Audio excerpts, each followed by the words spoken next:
Good morning. Welcome to worship with the community of First Unitarian Church of Omaha. I'm Reverend Sharia Woodbury, the settled minister here. Whether you're here in person on Sunday morning or joining us online today or later in the week, I'm glad you've chosen to plug back in to this community. We gather together to worship, which from the Latin means to remember that which is of worth. And so we regather in community weekly to reconnect with our highest values. A special welcome to visitors. This congregation is a community of all ages and abilities. It's a community with a rainbow of gender and sexual identities. It's a community with a diverse cultural and class background. We draw from many different sources of inspiration and share common liberal religious values. Whoever you may be, we invite you to bring your whole self into this space. If you're joining us online, I always encourage you to create a YouTube account and sign into it. This will let you use the chat, which you can use to share joy or concern, and sometimes other things too. And of course, everyone can subscribe to our YouTube channel and share videos that you like with others or that you think might touch someone that you know. I have 4 announcements today, and I'm going to invite our industrious auction chair, Sarah Copeland, to come up for the first announcement. Where's Sarah? Yeah.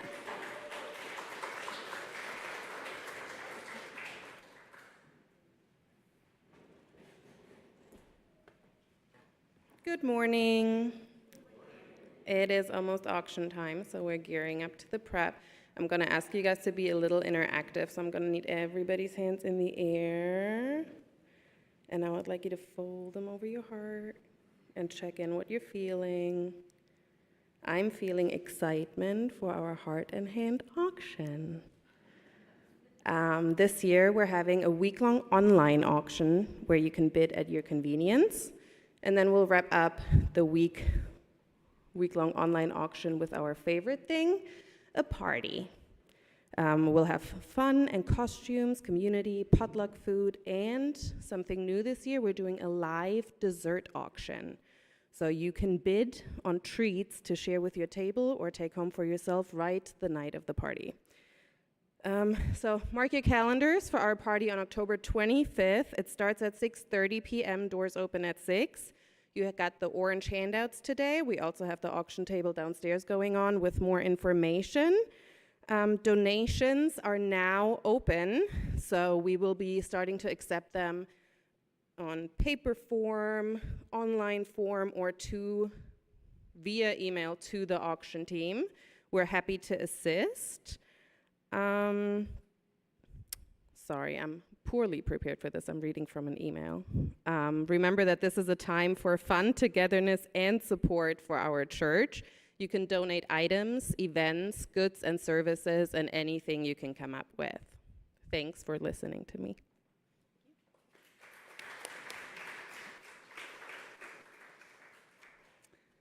Thank you, Sarah and Jessica and everyone who will be participating in the auction. Announcement number 2, next Sunday we have yet another kind of varied worship format. We're trying again brunch church, which we did once in June. So we'll be meeting in the common room. And in addition to oatmeal, anyone who wants to is welcome by popular demand to bring a dish of your own to share as the breakfast church. It'll be more conversational and interactive, and again, for all ages next Sunday. Announcement number 3. If you missed the town hall meeting last Sunday or want to have a second listen, please check your email for a special e-blast that went out yesterday. It includes a link to the video from that town hall meeting about the building, operating budget, and other really important information. The email also includes dates of upcoming town halls that will offer some additional information and time to process and talk together in small groups. So please keep up with some of the big conversations that are happening because your voice is really important. And lastly, about telling our story. In addition to making some big decisions about our building, this fall the congregation is invited to help tell the story of the church. please continue to add to the timeline in the common room at coffee hour or whenever you are here. So if you haven't seen that yet, please take a look on the gallery wall in the common room when you go downstairs, and you can add things that were important in the history of the church. You're also invited to sign up for a cottage meeting to share your stories and your hopes for First Unitarian. Catherine Plumley will be hosting a table at coffee hour today. Raise your hand, Catherine. There she is. You can view the dates of the cottage meetings and even sign up right then if you know your schedule. There'll be a special e-blast going out shortly after today's worship service with more information, including dates and registration details for the cottage meetings. This is a great way to reconnect with your church community. Our church occupies the traditional treaty lands of the Omaha and Otoe-Missouri tribal nations, whose sovereignty existed long before the state of Nebraska. We also express our respect to the Ponca, Winnebago, and Santee Sioux tribes, all of Nebraska, and many other indigenous peoples in the Omaha area. Let us all continue to learn and support causes, charities, and rights of indigenous peoples in our area.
I invite forward Lauren Elaine Wells to light the flaming chalice.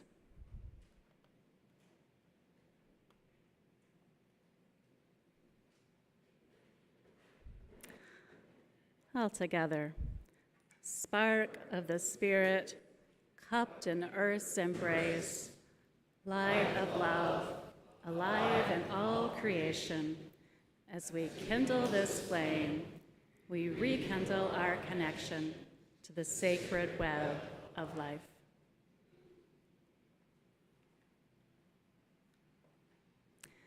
Called to sing joyfully to fulfill our role as part of creation. Let us sing a song to the eternal. Let the earth and her children break forth in song. Let the sky and its creatures in chorus reply. Let the sea and all that is within it sound out praise. Let the storms raise their voices, the river clap its hands, and the echoes of the mountains echo a verse from their rocky peaks. May we who are gathered here this morning sing with great rejoicing so that we can fulfill our part in the great choir of all creation. I invite you to rise if that feels good in your body and join in our opening hymn number 108, My Life Flows On, an Endless Song.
I'm Christina Strong, Director of Religious Education here at First Unitarian.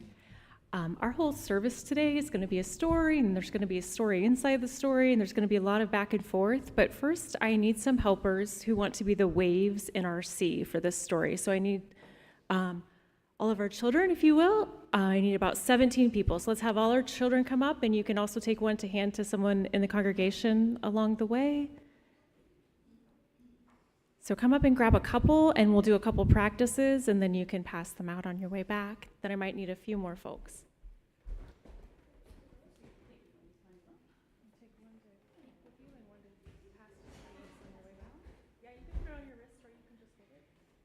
Stay up here for a minute, though. Stay up here for just a minute. We're going to practice.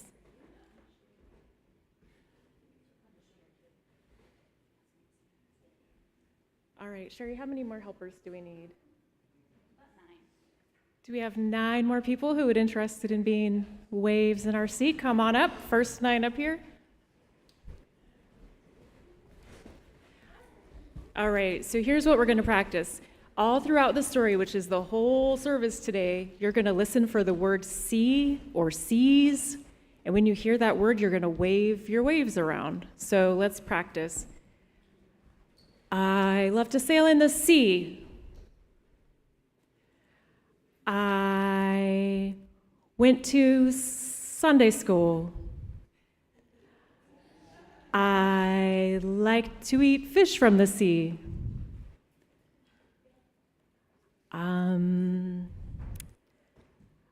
I went to see my friend.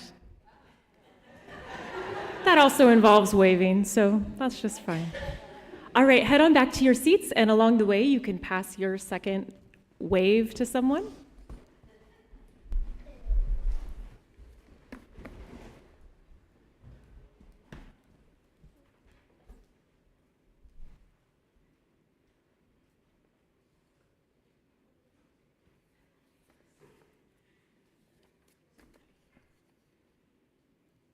All right, we'll begin with Chapter 1, The Glory of the Starry Voyager. In a quaint village along a rugged coastline by the sea, there was a ship known to all, the Starry Voyager. She was more than just a vessel. She was a legend, having braved the wildest storms of the seas and explored the farthest reaches of the world.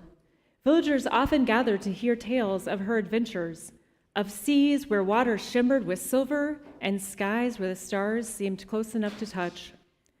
But time had worn down the Starry Voyager. Her once gleaming hull was now weathered and her sails sagged with age.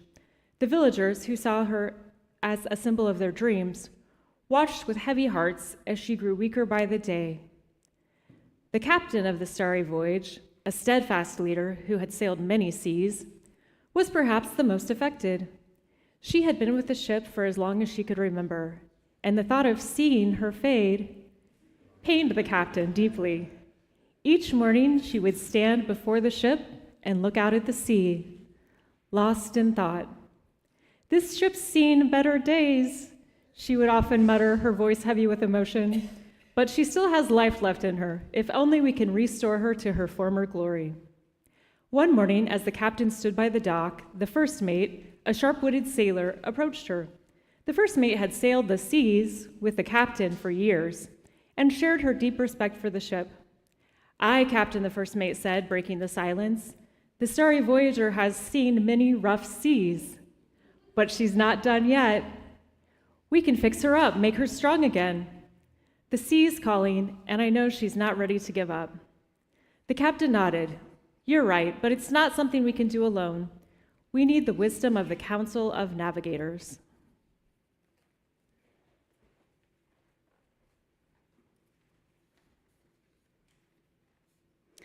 We'll pause here to share joys and concerns. We do this every week as a way of drawing together in community. When we share the things that are enriching our lives and giving us joy, others are lifted up with us. And when we share the challenges we face, others can offer their care. What do we have this morning, Colin? As he comes forward, I'll mention, I don't know if you noticed the lovely new banner here. I want to thank Jean Wagner for accepting the mission to make that.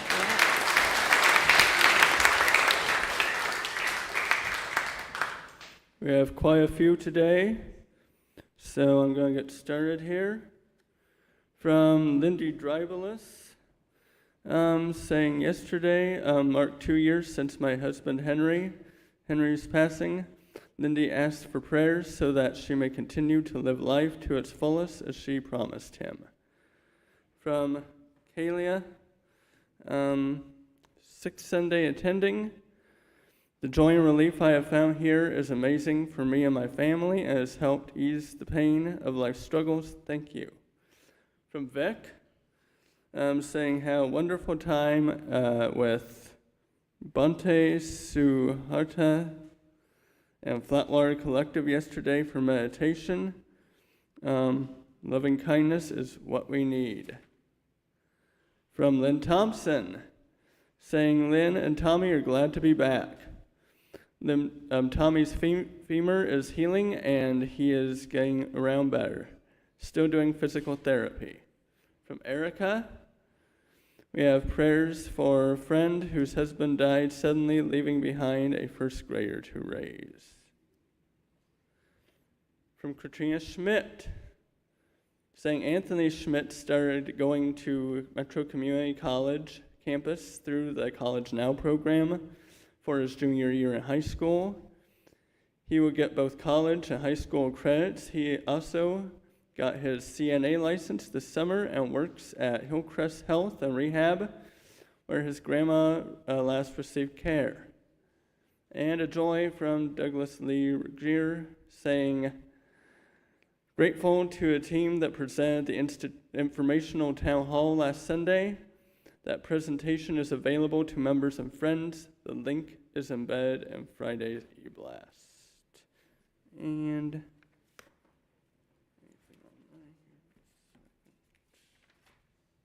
I think that's it. All right, lots happening among our community this week. I invite you to look at number 1003 in the Teal hymnal as we share a centering song. This is a round that we're going to do in just 2 parts. If you're on the piano side, you can follow William. If you're on the organ side, you can follow me, and we'll do it twice. So the first time, all of us together, and then when we start the second time through, you all start, and this group wait and hold off and come in with me. Make sense?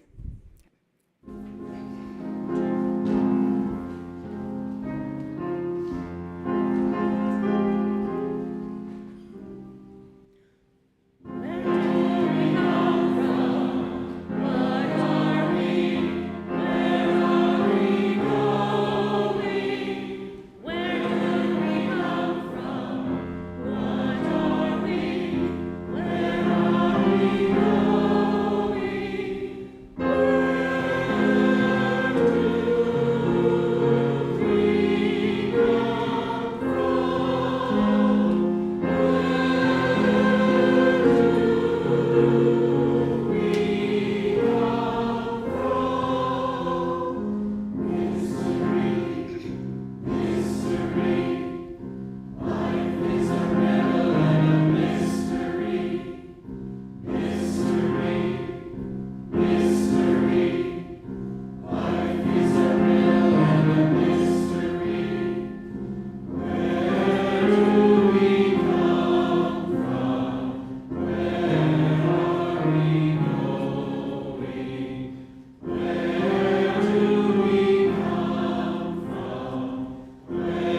On the wings of this music, I invite you into a time of contemplation. As we hold all in this community with care, you may wish to check your posture, gently close your eyes, and make your hands comfortable. After a common prayer, we'll hold a time of shared silence for your own private meditation, prayer, or reflection. I will end the silence with the sound of the bell.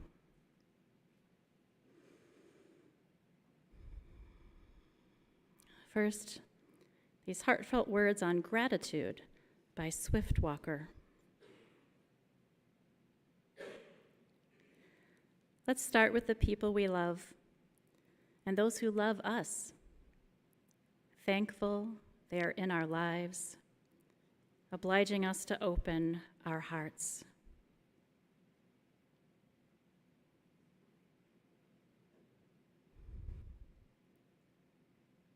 Let open hearts embrace the earth, the sea and soil and stars, blessed by bold beauty and bounty of being.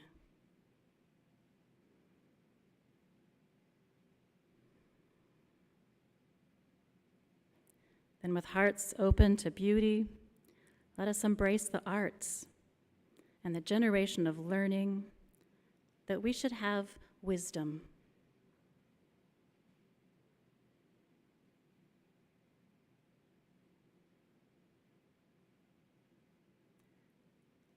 Let that wisdom we have, won and wanting, lead us to strive, so the seventh generation hence can live more fully.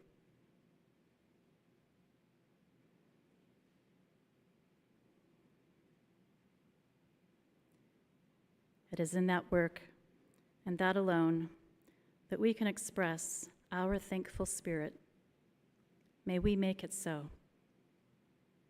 For the opening to make it so, let us be truly grateful. Amen. A time of shared silence.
Word spread quickly that the captain was seeking the guidance of the Council of Navigators, a group of the most experienced sailors in the region.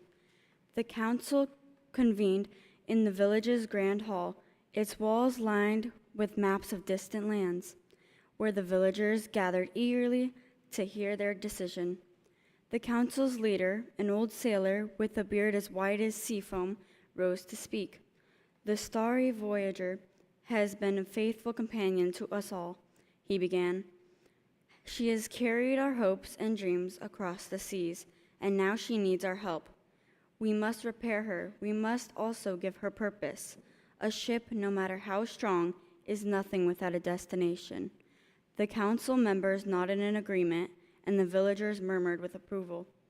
We'll start by making her seaworthy again, the leader continued.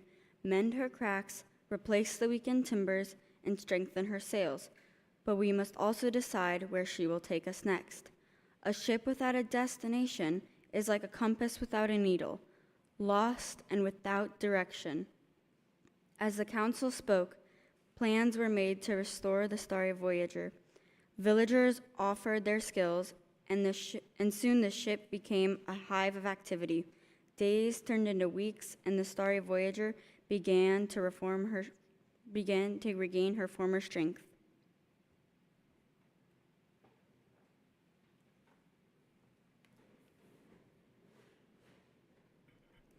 But there was one crucial element missing: a compass. The ship's original compass, which had guided her through countless journeys, was lost. Without it, setting a true course would be impossible. Now, while the council deliberated and the villagers dove in to help restore the beautiful ship, the children of the village grew restless. Little Johnny Mariner began to beg for a grown-up to tell them a story. Two villagers, Dan and Lynn, well known for their fish tales and wise tales, knew just the story to share. Are there any story-loving children here who would like to come forward and listen to the tale of how animals came to their land long ago? Come forward.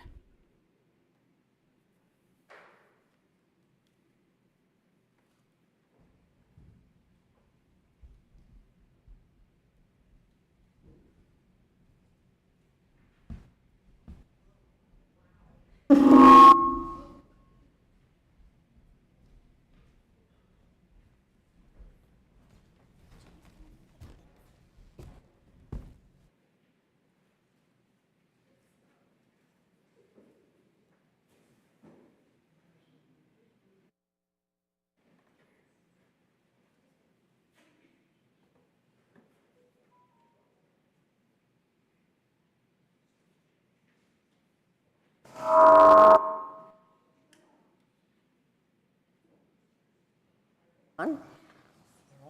Can you hear me? This is another story about another ship, and it is called The Friendship. It is written by Kate Yates, and it is illustrated by Chuck Grosnick. And I will need your help.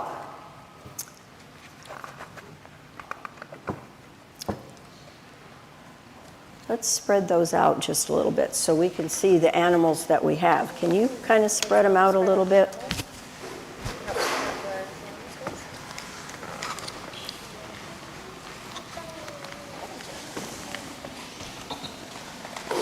Would you like to come and get an animal and hold an animal for this story? We could use your help.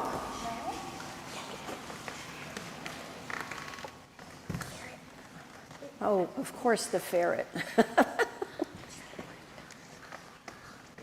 There's a cat. Ooh, all right.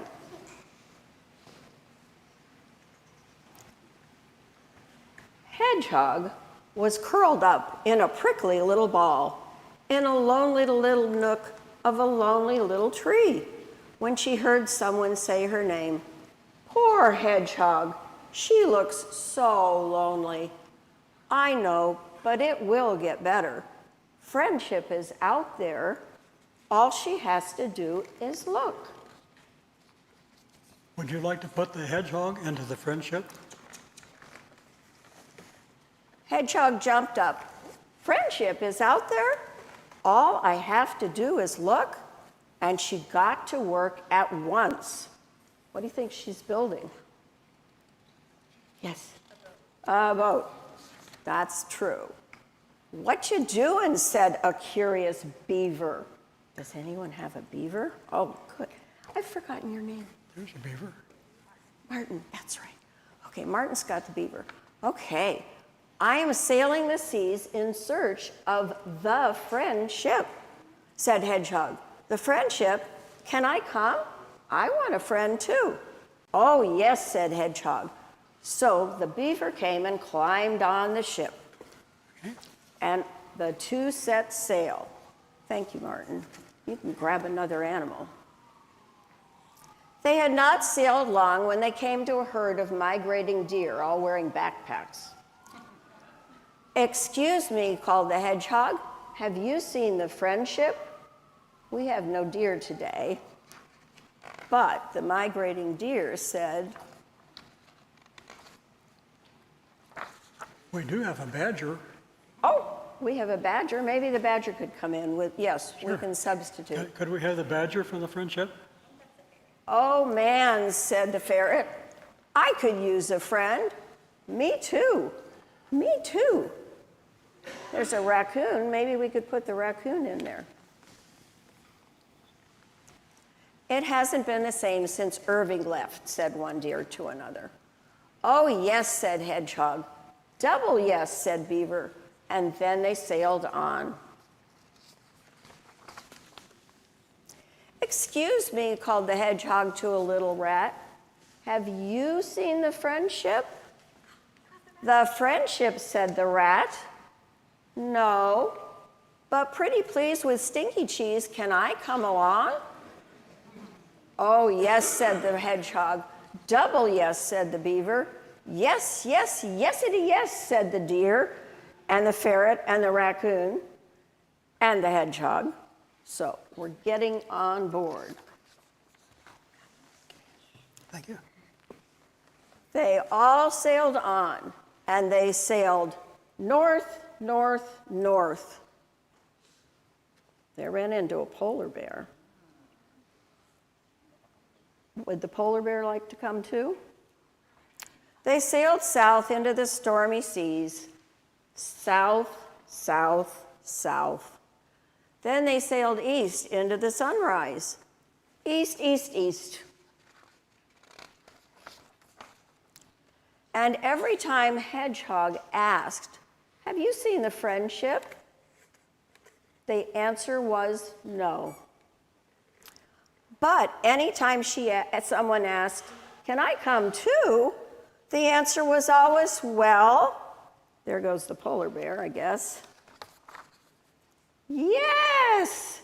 So let's see who we've added. Who's this? Over here. Do we have a duck down there? Yeah, we have a duck. Okay, can we put, okay. Does anyone know what this is? Very good. Yes, the badger. I'm not sure we have an actual badger. You might put the bear in. Oh, I think you're right. Put him in. We have a sheep, and we have an orange kitty. Wow. And there goes the sheep. So everybody's getting on this boat.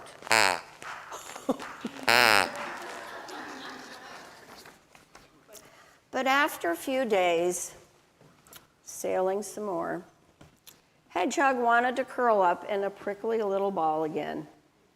No. Everyone gathered around her and said, don't give up, said the beaver. We'll stick with you till the end. You can count on me. Me too. And we'll all find something and cheer up. Can you put all the animals except that little elephant? Can you put them all in? I think they're all trying to cheer Hedgehog up. Hedgehog's cousin. You bet. Are they going to fit? Sure, that fit. This is Hedgehog's There's room for all the animals on the Friendship. Thanks, Mark. Yes, cool.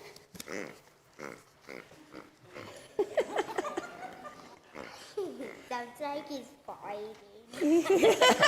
I suppose they do that on the ship. Hedgehog looked at all the smiling faces around her. You're right, she said. The Friendship is out there somewhere. All we have to do is look. Let's give it one last try. And she pointed to an island. It was a very small island with one very small elephant. We could. There's the elephant. And the hedgehog called to the elephant, have you seen the Friendship? The Friendship, said the elephant. Can you bring the elephant and look at our ship?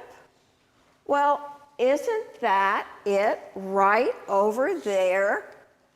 Hedgehog spun around and said, now Hedgehog is looking at this ship with all these animals.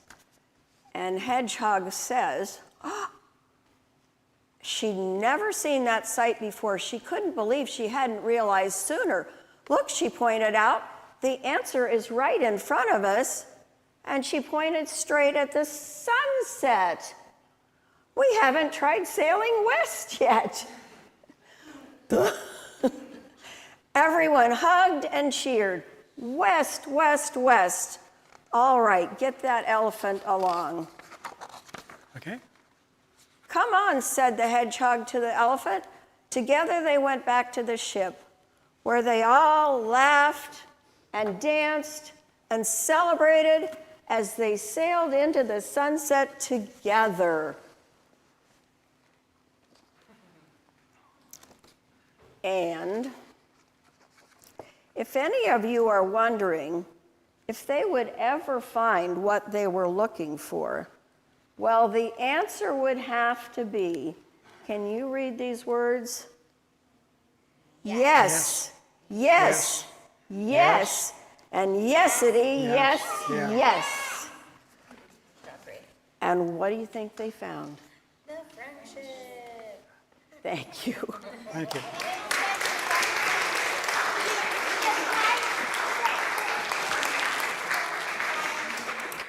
All right, now before you go anywhere, kids, we have a craft that you can take back to your seat with you. You can make one of these compasses right where you're sitting. And as they go back, I invite y'all to sing through 1003 with me once more, just all together. Where do we come from?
The captain knew they could not simply replace the lost compass with any ordinary one.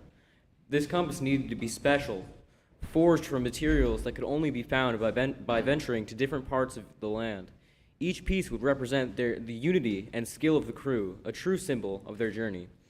The crew, villagers, and the council set out to gather the components, a rare mineral from the mountains, the strongest wood from an ancient forest, and a crystal that could only be found in the deepest part of the sea. It was a quest that required the combined efforts of everyone, each person contributing their knowledge and strength. As they gathered the materials, they also shared stories, dreams, and hopes, forging bonds that would be essential for the journey ahead. The compass was not just a tool, it became a representation of their collective spirit, a reminder that they were all part of something greater than themselves. When the compass was finally assembled, it was a thing of beauty, elegant, precise, and filled with the essence of their village and their determination. It was the final piece needed to restore the Starry Voyager and set her on her course at sea once more.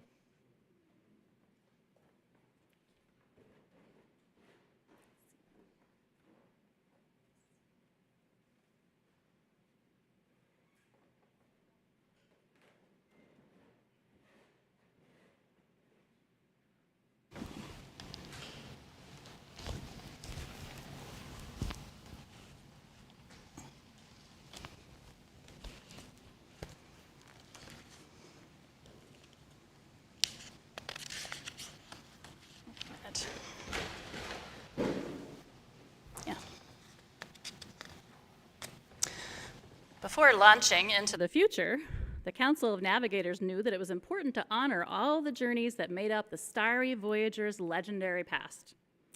For a sailor's life is made of stories and dreams. So one morning, the captain invited every member of the crew and every friend of the Starry Voyager to come to a ceremony. Each was invited to bring some water, representing a place the ship had taken them before.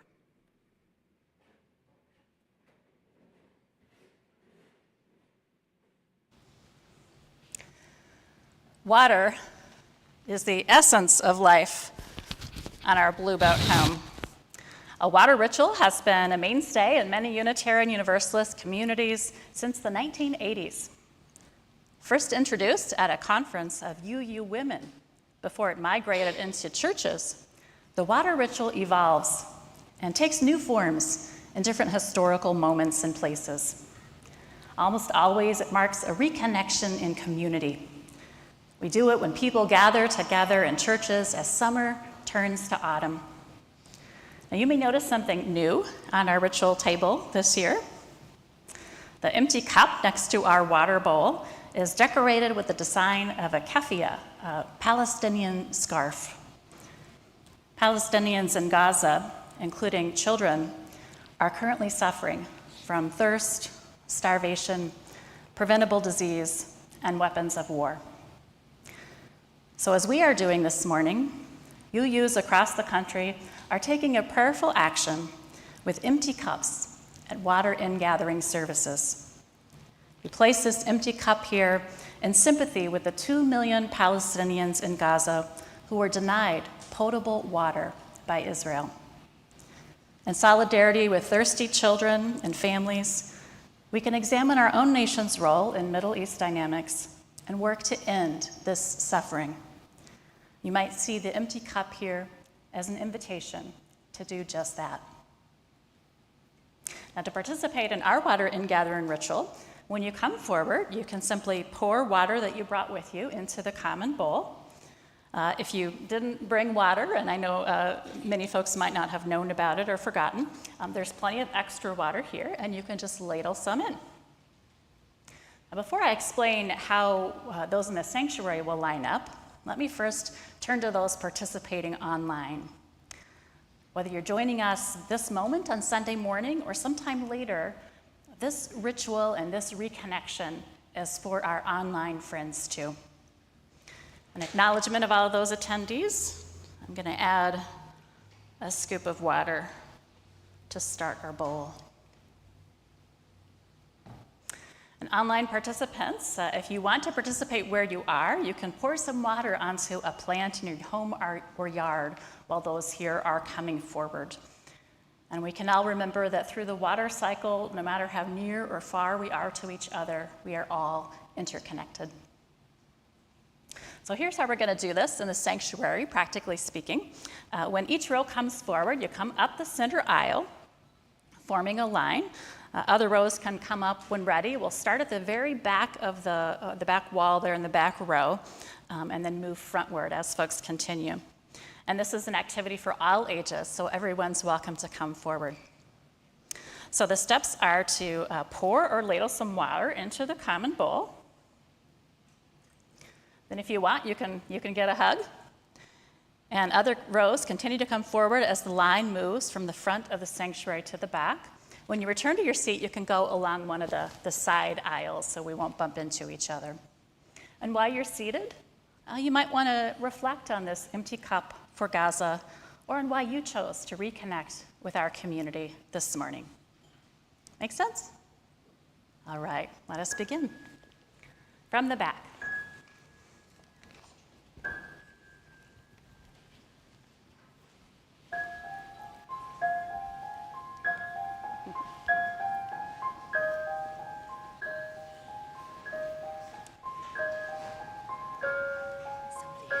Yes, they did, thank you.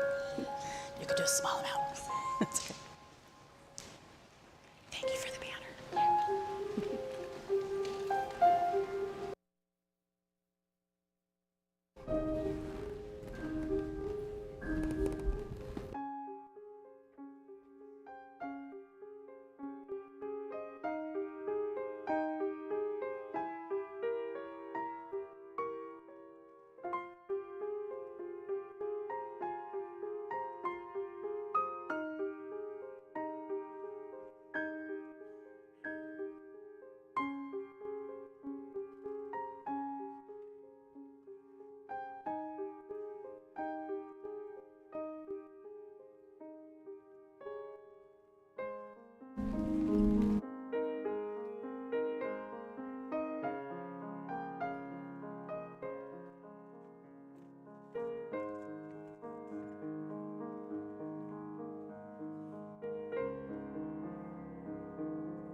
Clay writes, as drops of rain that find each other and build to become a track, a rivulet, a stream, a river, and a sea, so are we drawn together. So are we fortunate to find each other. So are we bound together on this shared passage toward an unknown ocean and eternity.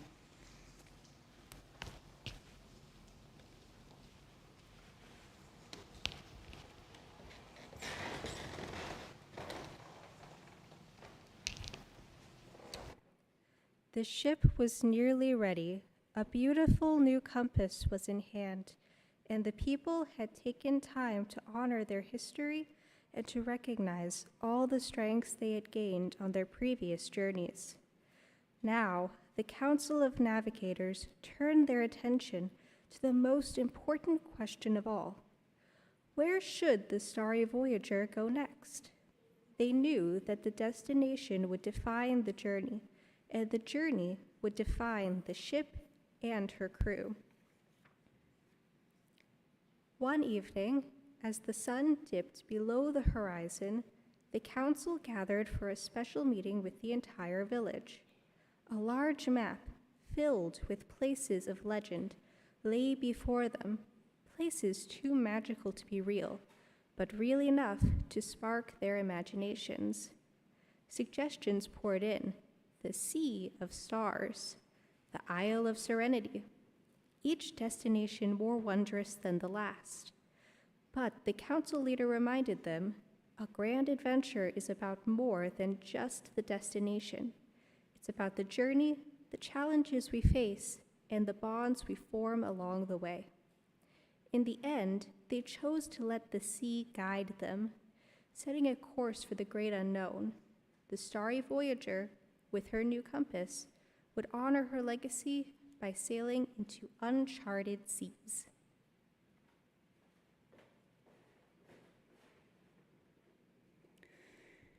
Each week, we practice with others, sharing generosity through a community offering. Half of undesignated gifts are given to a local cause which resonates with Unitarian Universalist values. If you're online or would rather use their smartphone, you can use the QR code or link. For September, our Share the Plate recipient is Planned Parenthood, a nonprofit healthcare provider offering a wide range of patient services for sexual and reproductive health. The offering will be gratefully received.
Chapter 5, Preparing for the Journey. With the decision made, the village sprang into action. The preparations for the journey were unlike anything the village had ever seen. Provisions were gathered, new tools were forged, and the healer prepared a chest of medicinal herbs and potions. The captain oversaw every detail, ensuring that nothing was overlooked. The crew was assembled, a mix of seasoned sailors and eager villagers. The first mate worked closely with the crew, teaching them the basics of sailing, emphasizing the importance of trust and teamwork. The sea is unpredictable, the first mate would say during training. You must be ready for anything. Trust each other and trust the ship. The Starry Voyager will carry us through, but we must do our part. As the days passed, the excitement in the village grew. The ship, now fully prepared and adorned with banners, stood proudly at the dock, ready to embark on her new adventure. On the day of departure, the entire village gathered at the dock. There, on the edge of the sea, the atmosphere was electric, a mix of excitement, anticipation, and a touch of sadness. This journey would take them far from home, and no one knew when they would return, or if they would return at all. The captain stood at the helm of the Starry Voyager, her heart swelling with pride and responsibility. She looked out at the faces of the crew and the villagers who had come to see them off. Today we embark on a journey into the unknown, the captain announced.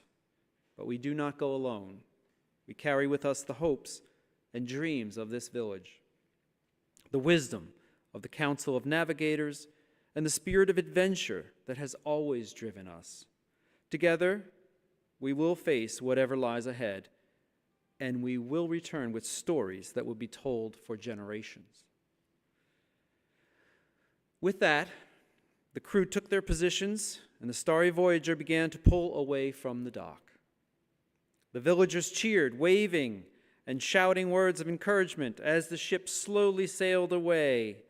The sun was setting, casting a golden glow over the water, and the Starry Voyager sailed into the horizon, her sails full of wind and her crew full of hope.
From this hour, I ordain myself loose of limits and imaginary lines.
As the days turned into weeks, the Starry Voyager sailed through calm seas and rough waters alike.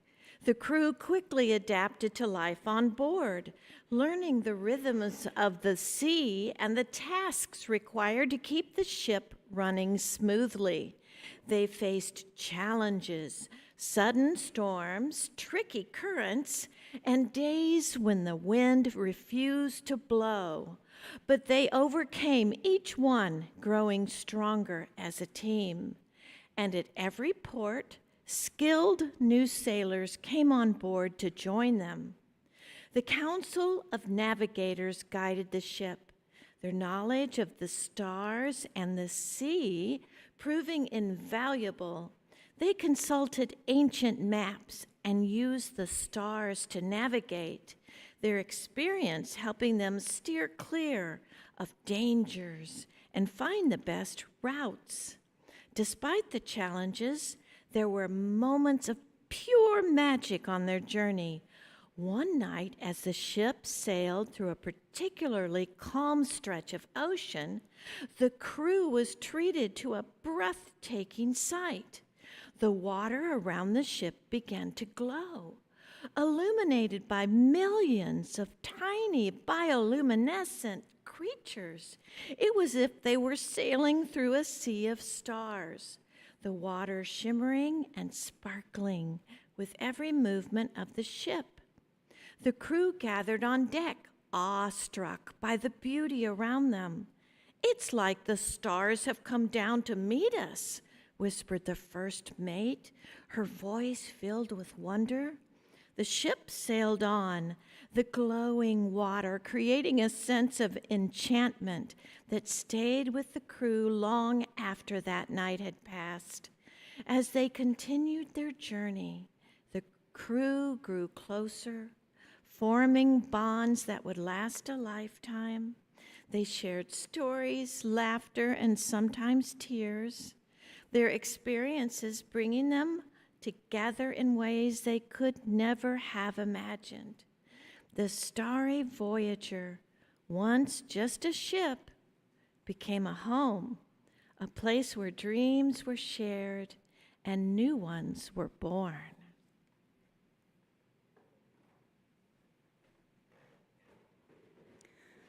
I invite you to rise for our closing hymn, number 1064, in the teal hymnal, Blue Boat Home.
Years passed, and the story of the Starry Voyager became a legend in the village.